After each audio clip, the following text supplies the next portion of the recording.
Warahmatullahi wabarakatuh. A'udzubillahi minasyaitonirrajim. Bismillahirrahmanirrahim. Assalamualaikum warahmatullahi wabarakatuh. Alhamdulillahi rabbil alamin. Wa bihi nasta'in. Salatu wassalamu ala asyrafil mursalin wa ala alihi wa ashabihi ajma'in. Subhanaka la ilma lana illa ma 'allamtana innaka antal alimul hakim. Qala rabbi shrah li sadri ويسر لي أمري واحلل عقدة من لساني يفقه قولي ربنا زدنا علما وارزقنا فهما اللهم بارك لنا في رمضان وبلغنا ليلة القدر اللهم إنك عفو تحب العفو فاعف عنا وعن والدينا وعن جميع المسلمين والمسلمات برحمتك يا أرحم الراحمين اللهم إنا نجعلك في نحور أعدائنا ونعوذ بك من شرورهم اللهم بدد شملهم وفرق جمعهم وزلزل أقدامهم وشتت كلمتهم وسلط عليهم كلبا من كلابك يا قهار يا جبار يا منتقم يا الله يا الله يا الله اللهم يا منزل الكتاب ويا مجري السحاب ويا هزم الأحزاب اهزم الصحاينة والمنافقين والكافرين اهزمهم وانصرنا عليهم وانصر إخواننا المجاهدين والمستضعفين في فلسطين وفي غزة وفي الضفة الغربية وفي كل مكان على عدوهم يا رب العالمين. أعوذ بالله من الشيطان الرجيم. بسم الله الرحمن الرحيم.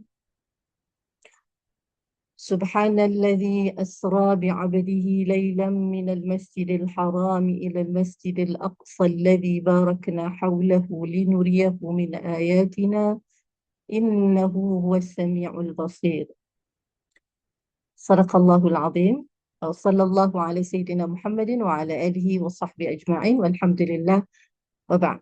Okay, Alhamdulillah, bersyukur kita kepada Allah dengan izinnya kita dapat bersama-sama pada hari ini. Terima kasih kepada Ufti Marwah Syari yang merupakan tulang belakang lah kepada program Bicara Al-Quds kita. Dan ini siri terakhir, insya-Allah kita muhumisk. Dan insya-Allah kita akan ada lagi siri-siri yang seterusnya selepas Ramadan dan kita mengharapkan agar permulaan di bulan Ramadan yang penuh barakah, terutama di akhir 10 Ramadan ini akan meletakkan satu batu asas yang kekal sehinggalah Masjid Al-Aqsa dibebaskan sepenuhnya. Dan kita walaupun sama ada ia berlaku semasa kita masih hayat di kandung badan ataupun kita telah pun pergi bertemu dengan Allah Subhanahu Wa Taala, tetapi kita telah pun meletakkan batu asas untuk diteruskan perjuangan ini sehinggalah Allah menentukan apa yang sebenarnya Allah janjikan, iaitu kemenangan kepada hamba-hambanya yang beriman. Sebelum saya membicarakan tentang Al-Quds, kita gabungan kepada Asia Pacific Women Coalition dan juga Marwah menerajui bahagian belia dan juga Women Coalition for Al-Quds dan Palestin, dan bagi Ustazah ni mewakili kolasi da'iyat dan alimat yang berada di Malaysia yang menjadi sebahagian daripada janah, iaitu ranting-ranting yang berpusat di Turki lah. Alhamdulillah. Jadi Alhamdulillah hari ini kita nak membicarakan satu perkara yang sangat penting, bukan sahaja untuk menjadi halwa telinga tetapi sebagai suatu landasan kepada kita untuk kita bergerak dengan lebih bersungguh-sungguh di dalam mempertahankan Masjid Al-Aqsa daripada pencerobohan yang berlaku sekarang, dan kita harapkan agar apa yang kita dapat lakukan itu adalah yang terbaiklah. Dan suka saya membacakan satu hadis riwayat oleh Imam Ahmad, Abu Daud dan Nasai dengan sanad yang sahih, di mana riwayat ini daripada Anas ibn Malik radhiyallahu anhu qala Rasulullah sallallahu alaihi wasallam jahidul musyrikin bi amwalikum wa anfusikum wa alsinatikum.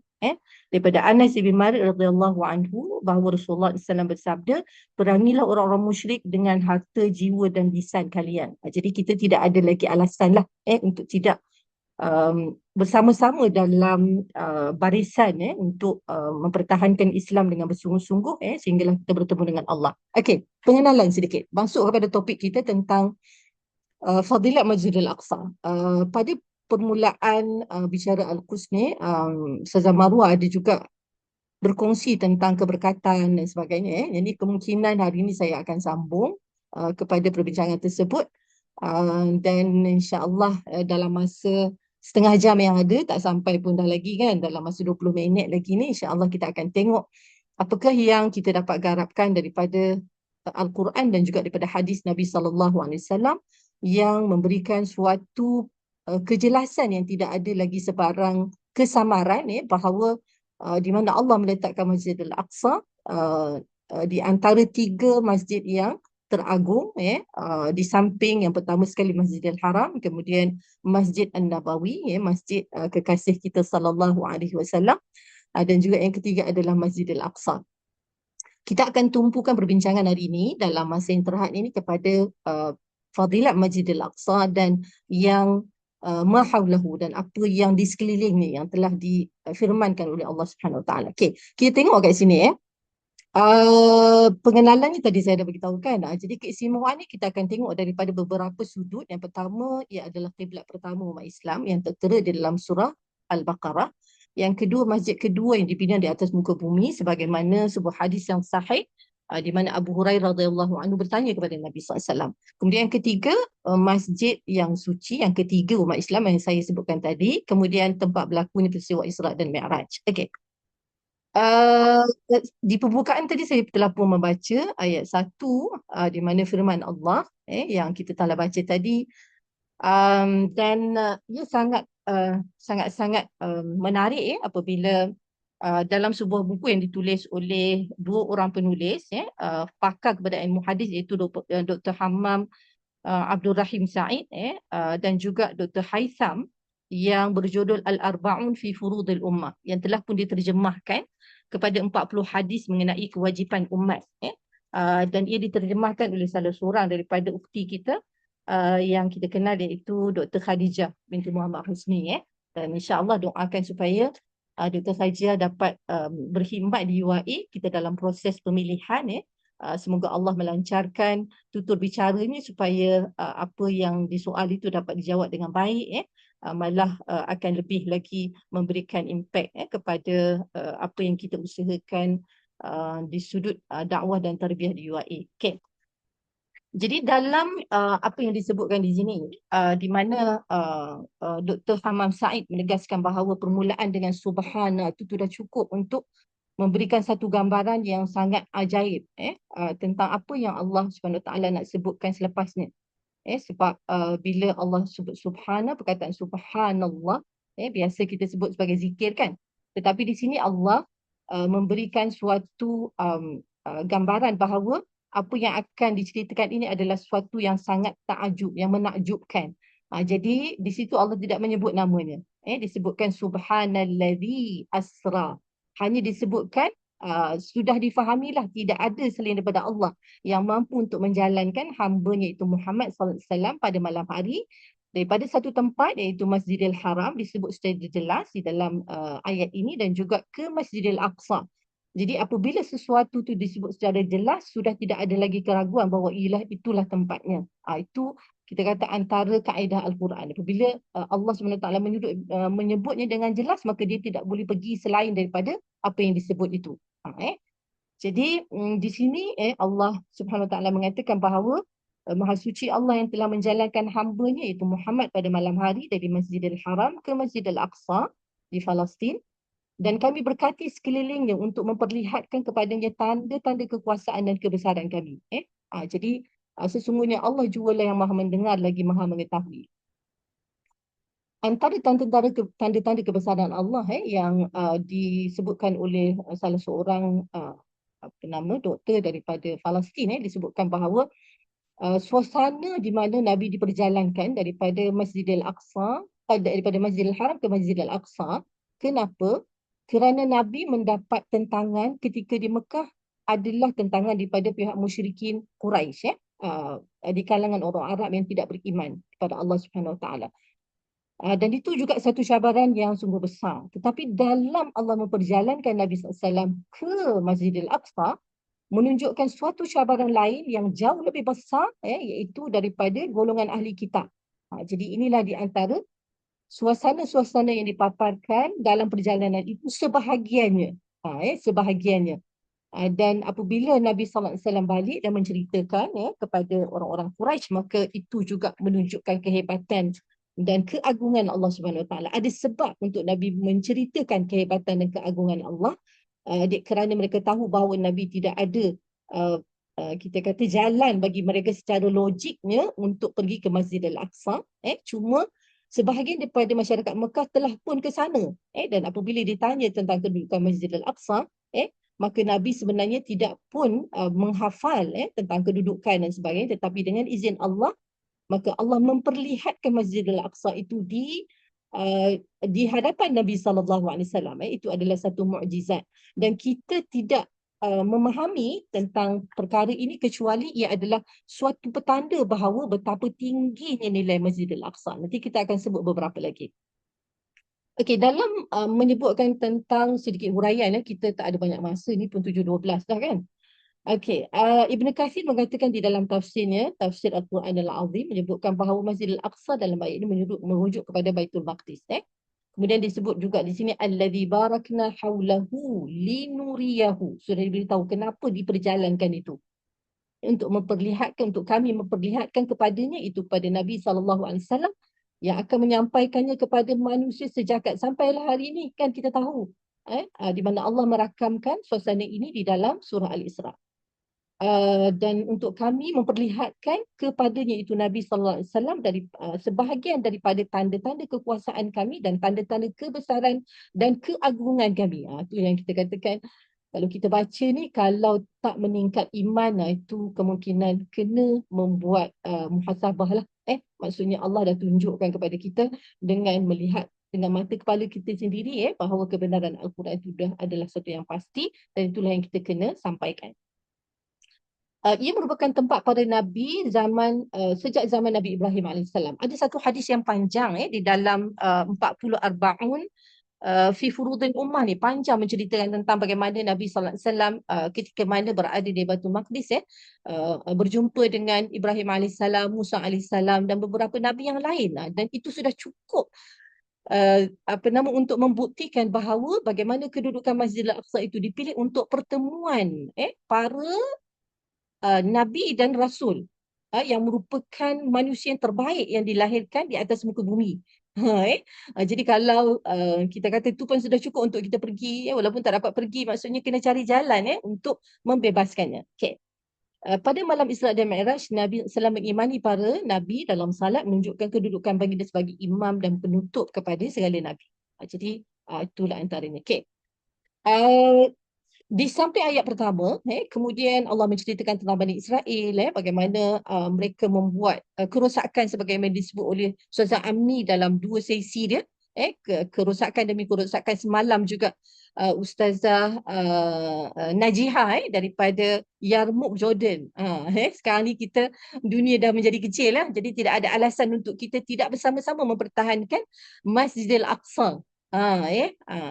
Jadi di dalam ayat 71 hingga 73 ini, kita ada 14 minit lagi.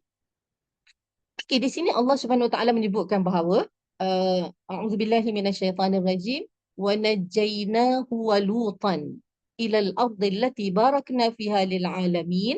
Yang ni barakna fiha lil alamin. Nanti saya akan bawa satu huraian daripada Ibn Ashur yang sangat menarik, huraian yang panjang lebar. Apa yang dimaksudkan allati barakna fiha lil alamin, yang kami limpahkan berkat padanya untuk umat sejagat. Alamin kan kita sebutkan dalam surah Al-Fatihah, alhamdulillahi rabbil alamin. Al-alamin ni maksudnya masiwallah. Masiwallah tu segala makhluk selain daripada Allah adalah termasuk dalam maksud al-alamin.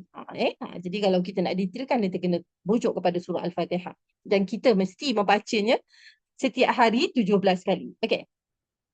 Kemudian disebutkan antara keberkatan yang Allah sebut di dalam ayat ini adalah bagaimana Ibrahim alaihissalam bersama dengan sepupunya, disebutkan sepupunya Lut alaihissalam, telah diselamatkan. Kami selamatkan mereka ke bumi. Ke bumi itu. Bumi yang tertentu. Jadi bumi itu adalah Palestin. Ilal ardil lati barakna fiha. Jadi al-ard ni bukan sebarang bumi. Bumi yang kami telah berkati. Barakna. Yang telah kami berkati. Maksudnya dah confirm keberkatannya. Bukan lagi macam baru nak berdoa dan sebagainya. Dengan keagungan dan kekuasaan Allah. Allah berkuasa untuk memilih mana-mana tempat untuk diberkati lebih daripada tempat lain. Dan itu menunjukkan bagaimana Allah yang bersifat dengan Al-Aziz. Dialah yang mempunyai otoriti sepenuhnya. Dan tidak ada sesiapa pun yang boleh melanggar pilihan ataupun menyangkal pilihan itu. Katalah ada macam-macam sebab kenapa pilih ni, pada pilih tak ada. Memang confirm dah dia ada keberkatan yang nanti kita akan sebut insya-Allah. Kemudian Nabi Ibrahim alaihissalam ini kita tahu bahawa dia tidak mempunyai anak dalam tempoh yang lama, tetapi dia kerana keberkatan bumi yang Allah telah pun bumi yang telah Allah pun hijrahkan dia daripada Iraq ke Palestin ini, maka kami kurniakan kepadanya, iaitu Ibrahim, Ishak dan Yaqub. Yaqub ni cuculah, yang ni ekstra kan, anak lagi, cucu lagi, dah beritahu Kemudian selepas itu disebutkan wa kullan ja'alna salihin, dan kedua-dua ini kami masukkan mereka di dalam golongan orang yang saleh. Kita kan dalam 10 Ramadan ini maksudnya para nabi, Ibrahim alaihissalam, Yusuf alaihissalam, semua para nabi mereka berdoa wa adkhilni bi rahmatika fi ibadikas salihin. Ya Allah, masukkanlah kami ke semua di dalam golongan hamba-hambamu yang saleh kan. Bila sebut 10 Ramadan ni rasa dah nak berpisah dengan kekasih hati ni, rasa macam aduh kan, sangat-sangat sedih lah tetapi itulah kehidupan. Maksudnya kalau kita tidak mengambil peluang, maka peluang itu akan terlepas daripada kita. Yang jadi masih ada beberapa hari ini betul-betullah menghayati kekasih yang datang hanya setahun sekali ni, betul-betul menghayati dengan sebenar-benar penghayatan. Okey. Kemudian disebutkan waja'alnahum a'immatan. Tak pergi daripada situlah, bukan sahaja mereka menjadi saleh pada diri mereka, tetapi mereka juga memimpin manusia ke jalan apa? Ke jalan yang benar dengan perintah kami. Bukan seperti mana Yahudi yang mendakwa, sebagaimana semalam Ustazah Najihah sebut kan. Maksudnya mereka mendakwa kami the chosen person. Kami ada perjanjian dengan Allah Subhanahu Wa Taala. Itu adalah semuanya palsu belaka. Jadi kita kena bersama-sama untuk merobak-robekkan pendustaan mereka. Sebab pendustaan mereka bukan hari ini sahaja, sampai hari kiamat. Jadi kita takkan nak berdiam diri mendengar pendustaan demi pendustaan yang mereka telah lakukan. Jadi inilah usaha kita untuk memberikan kesedaran. Jadi semua yang ada ini bertanggungjawab untuk menyebarkan bahawa itu satu pendustaan. Dalilnya adalah kerana Allah menyebutkan di sini waja'alnahum a'immatan yahduna bi amrina. Kami jadikan mereka pemimpin manusia ke jalan yang benar dengan perintah kami, bukan dengan hawa nafsu mereka. Sekiranya mereka memimpin dunia dengan hawa nafsu mereka, maka mereka telah pun terkeluar daripada janji Allah Subhanahu Wa Taala. Kita pun juga sama. Kita rasa kita orang yang bagus dan sebagainya. Jadi kena kebagusan itu, kesalehan itu hendaklah selari dengan apa yang dikehendaki oleh Allah Subhanahu Wa Taala. Okey. Kemudian Allah menerangkan lagi wa auhayna ilaihim fi'lal khairat, dan kami mewahyukan kepada mereka mengerjakan kebaikan. Jadi itu satu nikmat yang paling besar untuk Allah memberikan ilham kepada kita untuk membuat perkara-perkara kebaikan. Wa auhayna ilaihim fi'lal khairat wa iqamas salah wa ita'az zakah wa kanu lana 'abidin, dan mereka pula menjadi sebenar-benar hamba kepada kami di dalam melakukan ibadah kepada kami. Okey, kita pergi kepada ulasan daripada Ibn Ashur. Okey, 7.20 dah. Okey, pertama di sudut barakna haulahu. barakna haulahu. Ada beberapa konteks yang disebut oleh Ibn Ashur.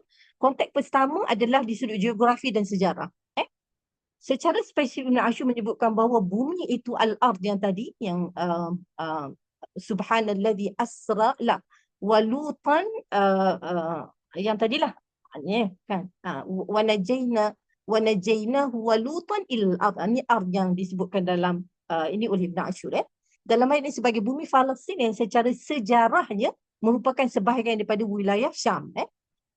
Dan pemerintah lah yang membahagi-bahagikan negara-negara Arab itu kepada negara-negara kecil supaya mereka sentiasa berbala antara satu sama lain.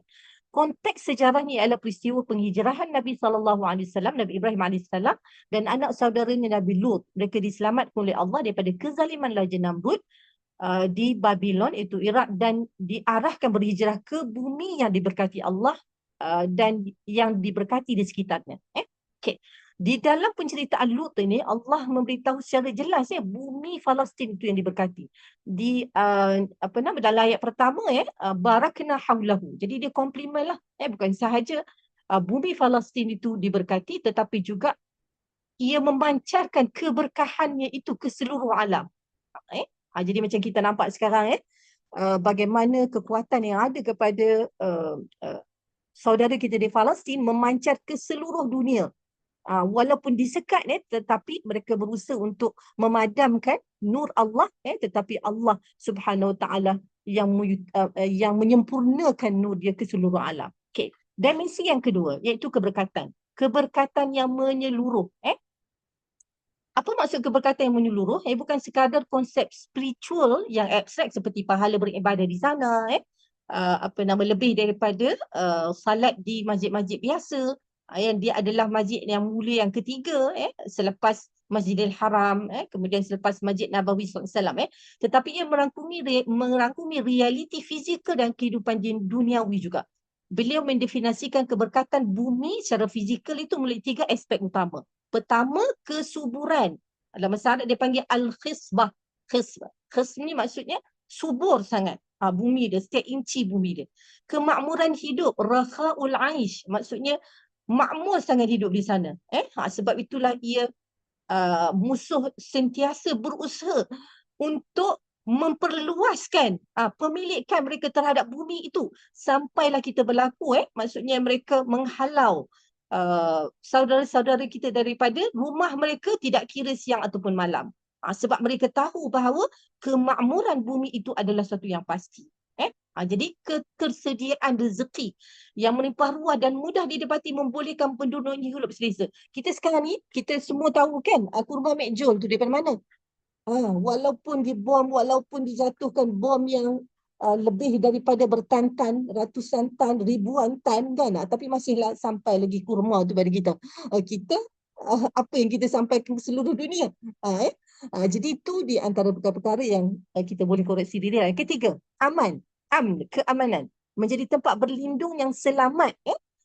Seperti mana ia menyelamatkan Ibrahim AS dan Lut. Sebagaimana ia juga di situ adanya Sulaiman AS, kemudian Yaqub AS itu cucu kepada Nabi Ibrahim AS, kemudian 2 beranak iaitu Daud dan Sulaiman. Okey. Cantiknya tafsir Ibn Katsir ni kerana dia juga membawa teks-teks Taurat yang tidak berlawanan dengan Al-Quran. Jadi kita jangan buka Taurat je ambil semua terus, tak boleh. Kita ada cara untuk kita kata untuk berinteraksi dengan teks selain daripada Al-Quran. Sebab Al-Quran sahaja yang confirm ia adalah kebenaran semata-mata. Tidak ada sebarang kepalsuan di dalam Al-Quran. Tetapi kalau kita merujuk pada teks Injil, teks Taurat dan sebagainya, kita ada cara untuk berinteraksi yang mana bertepatan dengan Al-Quran, maka itu yang kita terima. Okey, apa yang dibawa oleh Ibn Ashur? Sorry, kena cepat. Ada 6 minit lagi ni.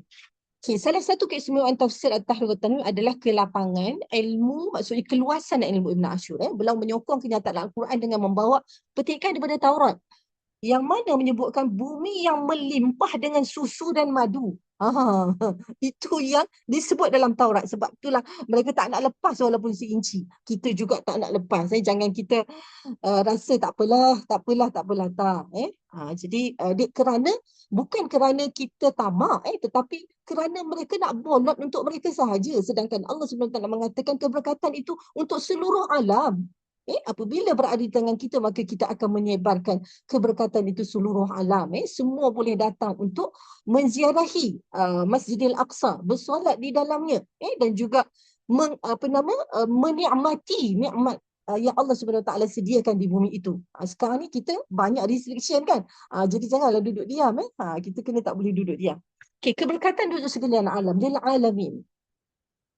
Okey, ini menunjukkan yang Ibn Ashur bawa daripada Taurat ni menunjukkan bahawa keberkatan fizikal Palestin telah pun diiktiraf dan dijanjikan sejak sekian lama dalam syariat terdahulu, sekaligus menguatkan lagi penafsiran Al-Quran tentang melimpahnya rezeki itu di sana. Jadi sebagai suatu yang menjadi penguat, bukan asas untuk kita memahami Al-Quran. Tak, Al-Quran sudah cukup untuk kita faham sebagaimana yang telah diterangkan oleh Nabi SAW dan juga para sahabat. Okey, 5 minit lagi. Keberkatan untuk sekalian alam, lil alamin. Frasa ini dijelaskan oleh Ibn Ashur sebagai untuk umat seluruhnya, untuk umat manusia seluruhnya. Ini bermaksud manfaat dan kebaikan bumi Palestin itu tidak terhad kepada satu bangsa sahaja. Kita dengarkan para medik yang bukan Islam, yang belum lagi menerima Islam, belum lagi kembali kepada Islam. Apabila mereka balik, mereka masih lagi membawa kenangan di bumi Palestin. Itulah keberkatannya. Mereka tak akan lupa apa-apa sahaja yang mereka temui di bumi Palestin adalah memberi suatu memori yang lain dari yang lain. Walaupun mereka itu bukan Islam. Jadi itulah benarlah kata-kata Allah Subhanahu Wa Taala yang kita dapat faham pada hari ini bahawa janji Allah itu pasti benar. Jadi habis. Okey, galakkan menziarahi. Banyak lagi. Kita 3 minit lagi. Okey, ini adalah berdasarkan hadis yang sahih dan untuk buat masa ni kita tidak mudah untuk pergi ke sana, tetapi hadis ini memberikan suatu motivasi yang sangat ampuh kepada kita untuk kita berusaha bersungguh-sungguh untuk mengembalikan kedudukan Masjid Al-Aqsa supaya dapat diziarahi oleh semua umat Islam dan seluruh masyarakat dunia boleh mengambil manfaat daripadanya. Moga-moga dengan pembukaan itu ramai lagi yang melihat keajaiban dan kekuasaan Allah, maka mereka tunduk dan patuh dan kembali kepada Allah Subhanahu Wa Taala. Ada di ni komen daripada Imam Nawawi lah. Okay, pahala salat digandakan, ni kita dah sebut kan. Okay. Kemudian peranan umat Islam mempertahankan Masjidil Aqsa. Dan ini juga adalah suatu perkara yang saya nak sebut dalam masa 2 minit ni. Boleh tak Marwah dalam masa 2 minit? Okay. Hadis riwayat Ustazah, Ahmad. sorry. Ustazah, kalau nak mungkin 3 minit ekstra pun okey, 3 ke 5 minit ekstra boleh insyaAllah. Okey. Perjuangan mempertahankan Baitul Maqdis merupakan satu kemuliaan. Rasulullah SAW menjamin bahawa adakah untuk orang tertentu saja? Tidak. Semua kita akan masuk dalam kumpulan mereka yang mempertahankan Masjid Al-Aqsa.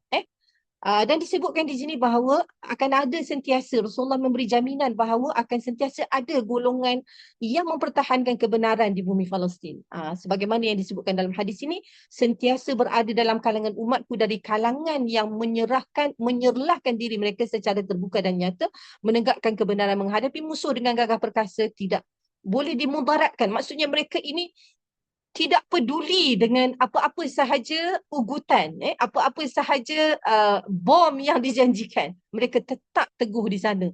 Masya Allah, kita sangat-sangat besar nikmat Allah. Kita dipamerkan dengan segolongan manusia yang Allah Subhanahu Wa Taala menyifatkan mereka sebagai orang-orang yang memang tidak takut apa-apa kecuali Allah Subhanahu Wa Taala. Kita pandai bercakap kan, tapi jauh lagi untuk melaksanakan itu. Tetapi Allah hadirkan manusia-manusia pilihan Allah yang kita dapat tengok dengan mata kasar kita berada di dalam terowong-terowong ribat untuk mempertahankan, walaupun kita kata seinci tidak dibenarkan musuh untuk mengambil tanah yang diberkati Allah, kerana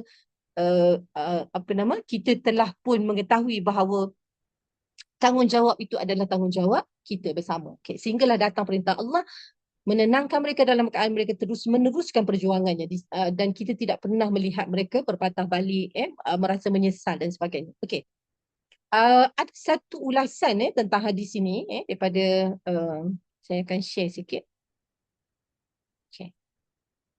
Okey, dalam menguraikan hadis ini yang diriwayatkan oleh seorang sahabat Nabi namanya Thauban. Di sini tak ada, saya tak bawa sahabat Nabi ni nama Thauban.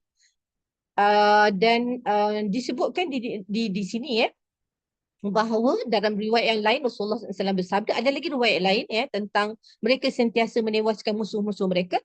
Kita jangan silap faham di sudut kemenangan itu, bagi kita lensa Al-Quran dan lensa syariah kita, kemenangan itu bukan bermaksud kita boleh memusnahkan lawan, tidak. Kebenaran itu apabila kemenangan itu apabila kebenaran itu terserlah. Naratif mereka yang lama membawa pembohongan demi pembohongan kepada masyarakat mereka, kepada masyarakat dunia, telah pun berjaya diserlahkan walaupun ditakdirkan Allah Subhanahu Wa Taala ratusan ribuan syuhada. Mereka telah mendapat tempat di sisi Allah, mereka hidup di sisi Allah, itulah paling mulia, kematian yang paling mulia yang kita semua dambakan. Jadi jadi di sini disebutkan, saya nak baca ringkasan dia sajalah, ulasan. Berdasarkan hadis ini kita dapat mengambil pengajaran untuk realiti semasa kita. Kita nak kaitkan dengan realiti semasa. Lebih seminit dah. Okay, hadis ini merupakan bukti kebenaran Nabi SAW. Kita dapat melihat sehingga hari ini bahawa kelompok ini masih wujud. Tadi yang saya kata tadi, dalam kalangan umat. Yang tidak pernah terputus pada mana-mana zaman. Mereka berperanan untuk memperbaharui urusan agama, menegakkan hujah ke atas manusia, maksudnya mereka telah melakukan tanggungjawab mereka, menghidupkan sunnah, mematikan bid'ah, menyuburkan ilmu pengetahuan serta mewakili umat dalam mempertahankan kesucian agama.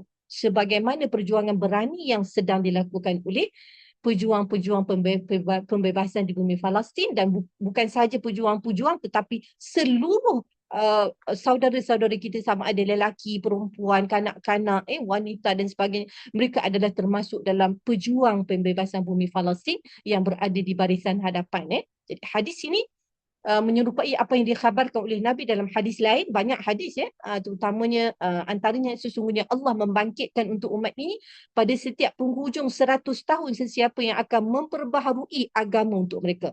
Dan ini tidak semestinya merujuk kepada individu, ia juga boleh merujuk kepada sekumpulan individu ataupun pertubuhan. Okay. Berusahalah agar anda menjadi sebahagian daripada kelompok ini. Ini panggilan kepada kita lah. Jadi kita harapkan agar ruh yang kita dapat daripada Ramadan ini akan kekal membara di dalam diri kita, yang dijana oleh iman kepada Allah Subhanahu Wa Taala, pembuktian kepada kebenaran apa yang kita imani itu, untuk kita berada di jalan ini bersama-sama dengan para mujahidin yang berada di barisan hadapan. Okay, berusaha agar menjadi sebahagian daripada kelompok ini kerana mereka adalah golongan yang dibantu dan sentiasa mendapat pertolongan. Yakinlah bahawa sekiranya kita berada di jalan ini, pastilah kita akan mendapat pertolongan daripada Allah Subhanahu Wa Taala. Dan kita sudah pasti, dan Allah memberikan satu kepastian bahawa di mana Allah mengatakan walladzina jahadu fina, sesiapa yang betul-betul masuk untuk menghayati, untuk menolong agama kami, untuk berada di atas jalan kami, maka sudah pastilah lanahdiyannahum subulana, dan kami akan menunjukkan bukan sabil lah, bukan satu jalan, tetapi jalan-jalan kepada mereka, untuk mereka berperanan di dalam membuktikan pengabdian mereka, membuktikan keimanan mereka. Para ulama berbeza pendapat dalam menentukan siapa golongan ni. Jadi golongan ni konklusinya adalah semua. Dia adalah para ilmuwan yang mempunyai kesedaran yang tinggi, yang memang berusaha untuk memenangkan kebenaran. Bagaimana kita nak menggantikan naratif pembohongan itu dengan kebenaran, menjadi hamba yang sejati, teguh di atas kebenaran serta memiliki keberanian dan kekuatan. Jadi berdasarkan firman Allah dalam surah Al-Isra ayat 5, mereka apabila sampai tempoh janji, Yang pertama dari yang kedua, iaitu kederhakaan kami datangkan kepada kamu hamba-hamba kami yang mempunyai kekuatan yang besar, lalu mereka menceroboh masuk ke dalam tempat-tempat kediaman kamu, iaitu musuh, dan sesungguhnya peristiwa itu adalah satu ketetapan yang pasti berlaku. Ayat Al-Isra ayat 5. Okey, bersatu padu. Inilah yang kita kata kita nak gembelingkan. Kita semua yang ada kat sini, ada kawan-kawan, ada anak murid, ada semua. Kita gembelingkan tenaga semua untuk berpadu, untuk kerana kita disatukan di bawah kalimah tauhid, la ilaha illallah yang kita baca. Allahumma inni asbahtu minka fi ni'matin wa afiyatin, bukan, wa kalimatil ikhlas, itu kalimat tauhid, dan tidak dipecah belahkan oleh sempadan kenegaraan, semangat kebangsaan maupun asabiyah perkauman yang sempit. Itu tak mau macam tu kan. Jadi itu antara perkara-perkara yang kita boleh tengok daripada hadis ini. Dan ini yang kita katakan para murabitin dan murabitat, mungkin di kesempatan yang akan datang, insya-Allah selepas kita melaksanakan rukun Islam iaitu berpuasa ni, kita akan sambung lagi dengan siri-siri memberikan pemahaman terhadap Masjidil Aqsa dan juga Al-Quds, dan juga Palestin secara keseluruhannya, bagaimanakah kita nak berperanan. Banyak lagi yang kita nak bincangkan. Dan ini mengapa kita perlu membantu murabitin dan murabitat. Mungkin ada yang apa tu murabitin murabitat kan. Jadi tunggu, jangan ke mana-mana. Nanti insya-Allah kita akan membuat pengumuman daripada semasa ke semasa untuk kita membincangkan dengan lebih mendalam supaya kita semua faham akan tanggungjawab kita. Ini murabitin murabitat. Sekarang ni kita kena doakan di dalam doa-doa kita bahawa Masjidil Aqsa sekarang ditutup secara total dan tidak pernah berlaku dalam sejarah ia ditutup. Dan ini antara gambaran yang kita boleh hadirkan dalam video ni lah. Okey, sekejap. Tengok. Tak boleh. Okey, ini sebagai pengakhiran lah Aku qauli hadza sekejap Aku qauli hadza wa astaghfirullahal azim li wa lakum wa lisairil muslimin wal muslimat birahmatika ya arhamar rahimin. Kita akhiri dengan video ini di mana penutupan Masjidil Aqsa secara total sejak daripada permulaan Ramadan. Mereka mengambil kesempatan dengan pengeboman ke Iran, maka fokus kepada masyarakat dunia beralih kepada peperangan ini dan sedikit meninggalkan suasana ataupun perkara yang berlaku di Palestin, dan mereka sewenang-wenangnya menutup Masjidil Aqsa daripada الآن مطالبة المصلين بالخروج من المسجد الأقصى. mereka menghalau semua daripada mereka yang salat di والله dalam ايوه بدي يسكروا باب semuanya الاقصى tutup, يا شباب. semua tutup. ايوه باب المجلس كله Babil masjid dia يسكر. kata sakar. Babil masjid mustakar maksudnya semua pintu-pintu ke masjid itu telah ditutup oleh pihak Zionis. Laknatullah lah. Jadi itu saja Marwah. Terima kasih. Mohon maaf kerana lebih 7 minit. Jadi semoga kita mendapat kebaikan daripada apa yang kita bincangkan. Kepada yang hadir, terima kasih kepada semua. Maka fahamilah bahawa tugas kita adalah satu tugas yang maha besar. Jadi perlulah kita ada kekuatan, perlu ada ilmu dan sebagainya. Perlu bekerjasama sebagaimana kita sebutkan tadi. Jadi kembali kepada Marwah. Alhamdulillah. Ya, Alhamdulillah. Jazakillah khair Ustazah. InsyaAllah walaupun kita katakan ini adalah siri bicara sesi terakhir dalam siri bicara Al-Quds sempena Ramadan 2026, nanti kita ada beberapa usaha lain lah untuk meningkatkan kegiatan, pertama pendidikan lah ataupun penyebaran maklumat, kesedaran melalui perbahasan daripada Al-Arba'un min Wajibatil Ummah insyaAllah. So nanti kita akan kongsikan, stay tune insyaAllah, dan terima kasih Ustazah atas perkongsian hari ini. Sangat bermakna insyaAllah, dan kita akan kongsikan rakaman pada sesi ini juga insyaAllah. Okey, dengan itu semoga dipermudahkan, kita semua diberkati dan diberikan Lailatul Qadarnya insyaAllah. Assalamualaikum warahmatullahi wabarakatuh. Waalaikumsalam warahmatullahi wabarakatuh. Alhamdulillah. Barakallahu fikum. Syukran jazilan.